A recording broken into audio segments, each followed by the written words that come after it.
3 miles beneath my feet is a huge oil-rich shale formation known as the Eagle Ford. In April of 2010, this area was open for oil exploration and gas drilling, and since then, a lot of it's been happening. The Eagle Ford Shale rests under 16 counties in Texas. On this map, red indicates the part of the Eagle Ford where the shale is rich in oil. Green shows where the shale is rich in natural gas. One of the eastern counties within the Eagle Ford is Live Oak County. The county seat is the small town of George West. Between the 2000 and 2010 census, Live Oak County had a decline of about 6% of its population. 1,900 people, or about a fifth of the population of this county, lives here in George West. At the time of the 2010 census, there were 380 rental units in George West, of which 247 were vacant. High vacancy and declining population put downward pressure on housing prices. Of the nearly 1,300 housing units, the median value of each home was about half that of the rest of Texas, and about a third of the United States as a whole. Then came the Eagle Ford. It wasn't that the Eagle Ford was discovered in 2010. Darst Field, at the easternmost edge, had been in operation for years.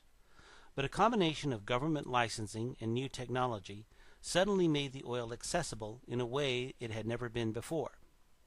Word of the Eagle Ford spread rapidly. Large-scale drilling operations began in April of 2010, and oil companies began advertising jobs nationwide. On October 27th of this year, there were 385 jobs listed in George West alone. There were less than 2,000 non-farm jobs reported in town in the 2010 census. It could take a rig like this 18 months to get to the oil shale 3 miles below my feet. During that time, you have people that have to run the rig, you have people that have to run the cranes to lift the equipment, you have to have a warehouse that supplies the rig, and people to transport the supplies back and forth to the warehouse. In all, a rig like this can employ 30 or 40 people during that 18-month period. Not all these jobs are out there on the rigs. These supply yards need truck drivers, warehouse, inventory, and these jobs are paying between $11 and $55 an hour.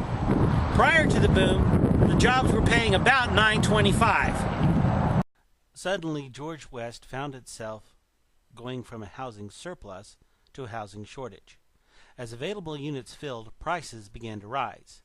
The median income in Live Oak County is far below the national average, and long-time residents suddenly found rental prices beyond their reach.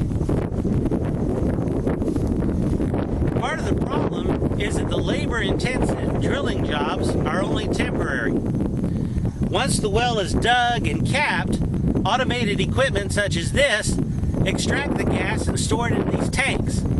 Every once in a while, a driver will come by, empty these tanks, and take it to market. But that's only one job. The rest of the jobs, they're gone. It is estimated that it will take approximately 10 years to drill about 700 wells into the Eagle Ford. After that, the number of jobs is expected to decline. As a result, developers are reluctant to construct permanent neighborhoods. George West is not on the main highway between the two largest population centers in the area, San Antonio to the north and Corpus Christi to the south. It is also too far away from either to serve as a bedroom community. Another factor inhibiting development is that oil companies are paying landowners high royalties for drilling rights. Landowners do not want to sell to developers and lose the prospect of millions or even billions of dollars of lease rights. Some corporations are investing in short-term housing. This helps as the units become available for those who can find jobs.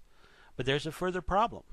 In our current economic crisis, desperate people are spending everything they have just to get to the Eagle Ford. Once here, 3 out of 4 fail the drug test. Having gambled it all on finding a job they didn't get, George West finds itself with a problem they've never faced before. Fortunately, travel in and out of George West is limited.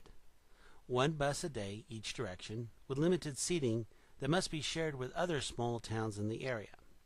Still, several hundred people have come to town in search of jobs.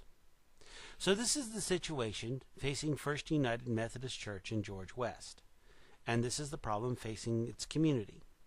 There's a housing crisis. Prices have increased beyond what the local residents can bear. There's an inadequate number of units to serve the influx of new people, and there's a reluctance to make long-term investments to accommodate what will probably be a short-term need.